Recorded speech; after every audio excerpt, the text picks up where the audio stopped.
Now, thermoregulatory organ, which is going to be thermoregulatory organ? In our body, thermoregulatory organ is hypothalamus in the brain. But so far as its adaptation is concerned, warm-blooded. Warm-blooded means what? Warm-blooded means endothermic. Warm-blooded or endothermic or homeothermic.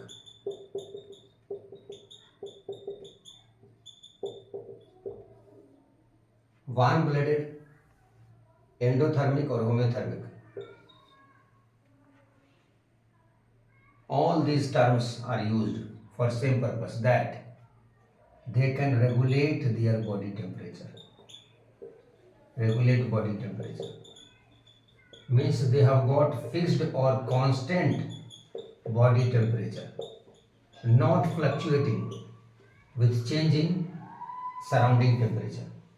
Fixed temperature, body temperature, constant body temperature, well regulated, and the optimum body temperature may go up to 42, I think 44 degree Celsius तक ये जा सकते हैं. जैसे हमारे पास humans और mammals 37 degree Celsius, that is the optimum body temperature. Here 42, 44 degree Celsius, fixed or constant body temperature.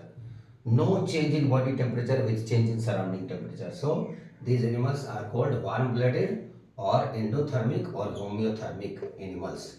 So good examples you can write: birds and mammals. As per your syllabus, it is mentioned here that warm-blooded animals are first warm-blooded animals are birds, but evolutionarily you can see reptiles developed in this form, evolved in this form. First birds, then mammals. तो आप देखेंगे evolution में mammals पहले आ जाते हैं warm blooded animals के रूप में. मैमल्स पहले आते हैं, बर्ड्स बाद में आते हैं. लेकिन टेक्सोनॉमिकली यहाँ पर बर्ड्स को पहले बताया गया है. तो आप लिख लीजिए, कोई बात नहीं. लेकिन बता दें कि इसके पहले जितने भी थे एनिमल्स वो कोल्ड ब्लडेड थे, एक्टोथर्मिक थे, पॉइक्लोथर्मिक थे. हम बात करें जितने भी एनिमल्स की, साइक्लोस्टोम्स की बात करें, फिशेस की बात करें, एम्फीबियंस की बात करें, रेप्टाइल्स की बात करें, बर्ड्स और मैमल्स में पहली बार आप देख रहे हैं कि फ्लक्चुएटिंग बॉडी टेम्परेचर नहीं है, कांस्टेंट और फिक्स बॉडी टेम्परेचर है 40 to 44 डिग्री सेल्सियस. इसमें सबसे ज़्यादा बॉडी टेम्परेचर पाया जाता है हमारे में 37 डिग्री सेल्सियस, ये ऑप्टिमम पाया जाता है. तो ये वार्म ब्लडेड है और एंडोथर्मिक और होमियोथर्मिक है, मतलब इनका बॉडी टेम्परेचर बदलता नहीं है एनवायरमेंटल टेम्परेचर बदलने के कारण. और इसमें कुछ ऐसे बर्ड्स हैं जो फ्लाइंग हैं और कुछ फ्लाइटलेस हैं. जो सबसे पुराने बर्ड्स हुआ करते थे उनकी चर्चा हम करेंगे कि वो कैसे थे, और आजकल के बर्ड्स कैसे हैं उनकी चर्चा हम करेंगे. क्लास सीरीज में as we know birds are included, and birds may be of two types: flightless and flying.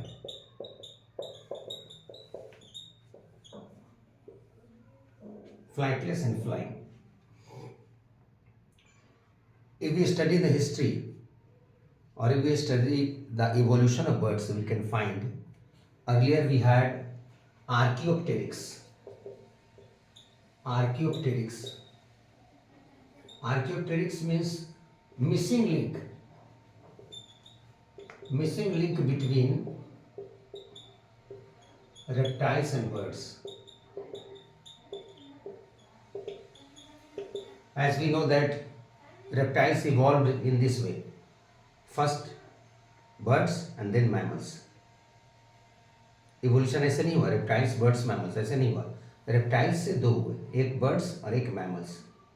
अब उसमें सबसे पहला जो आया आर्कियोप्टेरिक्स, ये आर्कियोप्टेरिक्स को माना गया कि ये रेप्टाइल्स और बर्ड्स के बीच के कैरेक्टर. रेप्टाइल्स इसलिए क्योंकि वो टूथेड है, और बर्ड्स इसलिए क्योंकि वो फेदर्ड थे.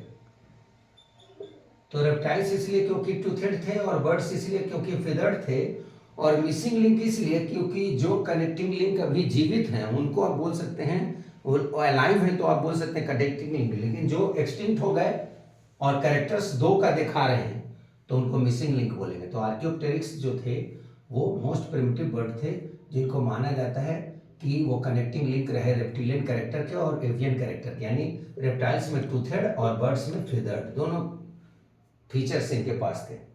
अब वो नहीं है इसलिए मिसिंग लिंक। अब इनके फॉसिल्स के बारे में हम स्टडी करते हैं, जीवाश्म के बारे में, रिमेनिंग पार्ट्स के बारे में। अब जैसे जैसे हम आगे की ओर बढ़ रहे हैं, इवोल्यूशन पढ़ रहे बर्ड्स का, उनके टीथ जा रहे हैं, उनके जॉज बीक्स में बदल गए पूरी तरह से एज पर फीडिंग हैबिट। कोई सीड ईटिंग है, कोई इंसेक्ट ईटिंग है, कोई फिश ईटिंग है, एक्सेट्रा एक्सेट्रा। तो जैसा फीडिंग हैबिट वैसा वो हो गए। अब फ्लाइटलेस जो है बर्ड्स, उनको जरा देखिए। मॉडर्न बर्ड्स में भी कुछ फ्लाइटलेस हैं और कुछ फ्लाइंग है, ऐसा नहीं है। मॉडर्न बर्ड्स में जो फ्लाइटलेस हैं उनमें सबसे बड़ा नाम यदि किसी का लिया जाए तो ऑस्ट्रिच है। अब ऑस्ट्रिच एक कॉमन नेम है। ये 2 तरह के होते हैं, एक अमेरिकन होते हैं, जो अमेरिकन हुए उनका नाम है रिया, RHEA, ये बायोलॉजिकल नाम हुआ, और एक जो है अफ्रीकन है उनका नाम है स्ट्रूथियो, स्ट्रूथियो। तो ये जो ऑस्ट्रिच है ये रनिंग बर्ड है, वॉकिंग बर्ड है ऑस्ट्रिच। ये लार्जेस्ट फ्लाइटलेस बर्ड्स हैं और इनसे लार्जेस्ट एग भी निकलते हैं। इनका एग भी ऐसा है कि बॉयल होने में 50 मिनट्स लगता है, सोच लीजिए। सबसे बड़ा सेल उसको मानते हैं। तो लार्जेस्ट फ्लाइटलेस बर्ड है।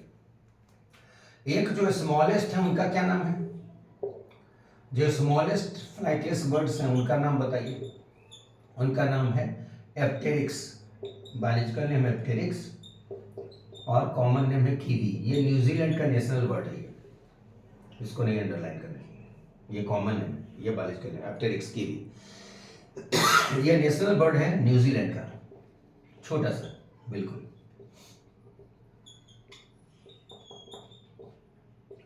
और यहाँ देखिए जो फ्लाइंग बर्ड्स उसमें दुनिया भर के नाम आप ले सकते हैं, आपकी किताब एनसीईआरटी में भी लिखा हुआ है। जैसे नियोप्रॉन जिसको वल्चर कहते हैं, वो स्कैवेंजर्स हैं, मरे सड़े गले मरे जानवर को वो खाते हैं।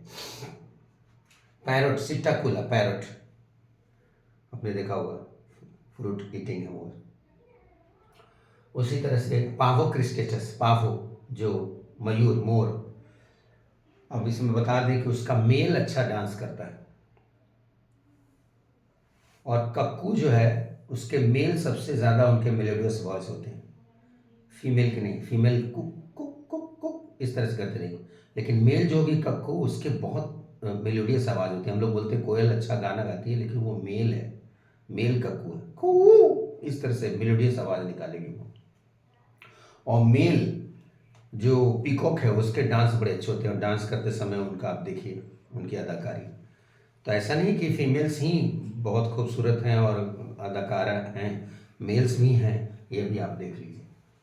अब ऐसा नहीं कि फीमेल्स जो देख रही हों वो नाराज़ हो जाए, फीमेल्स तो हैं ही अपने कला में, अपने सब काम में, लेकिन ये मेल्स भी हैं जो ऐसा काम कर सकते हैं, ये मैं बताना चाह रहा हूँ बर्ड्स के सिलसिले में। और फ्लाइंग में ये नाम हम आपको लिख देते हैं। सबसे पहले सिटाकुला, नाम याद कर लीजिए, सिटाकुला ये पैरट का नाम है जो आपके किताब में है, और ये हमने बताया आपको पहले, ये फ्रूट ईटिंग है। और नियोफ्रॉन का नाम आपने लिखा, वो वल्चर जो स्कैवेंजर्स हैं, सरे गले मरे एनिमल कार्केसेस पर इनकी नज़र रहती है। और पावो क्रिस्टेटस, पावो ये मोर है, पीकॉक है, ये नेशनल बर्ड ऑफ इंडिया, ये नेशनल बर्ड इंडिया के। और इनके फेदर्स आपने देखे होंगे काफ़ी कलरफुल, उसकी भी वजह है साइंटिफिक रीजन, वो अभी आगे पढ़ेंगे हम लोग कभी। National bird of India. और इस तरह से हम आगे बढ़ते चले जा रहे हैं। कोलंबा नाम लिख लीजिए, पिजन का नाम है, कोलंबा पिजन। कुछ लोग इसके एक रूप को डव कहते हैं, शांति के प्रतीक हैं ये, सिंबल ऑफ पीस। और इसके अलावा फिर आप देख सकते हैं कॉर्वस, क्रो, क्रो का नाम है। तो ऐसे बहुत सारे नाम आपको आएंगे, लेकिन सबसे बड़ा जो फ्लाइंग बर्ड है उसका नाम है अल्बाट्रॉस। अल्बाट्रॉस ये लार्जेस्ट है, लार्जेस्ट फ्लाइंग बर्ड है, मरीन बर्ड है, समुद्र के ऊपर उड़ते हुए देखा हुआ है। और छोटा, सबसे छोटा जो बर्ड है उसका नाम है मेलिसुगा। मेलिसुगा, ये इसको हम लोग कहते हैं हमिंग बर्ड कहते हैं। ये बहुत छोटा होता है और ये हवा में फॉरवर्ड तो मूव कर ही सकता है, बैकवर्ड भी जा सकता है और कोई शेडो तक इसके नहीं होते। तो अल्बाट्रॉस जहाँ लार्जेस्ट फ्लाइंग बर्ड है, वहीं मेलिसुगा सबसे छोटा बर्ड है, हमिंग बर्ड इसको प्यार से हम कहते हैं। हमारे भारत में जतिंगा एक जगह है जहाँ मास एक्सटिंक्शन ऑफ बर्ड्स हुए, और बर्ड्स से जुड़ी हुई बहुत सारी एवोल्यूशन में हम लोग पढ़ेंगे इसके जुड़े हुए पॉइंट्स।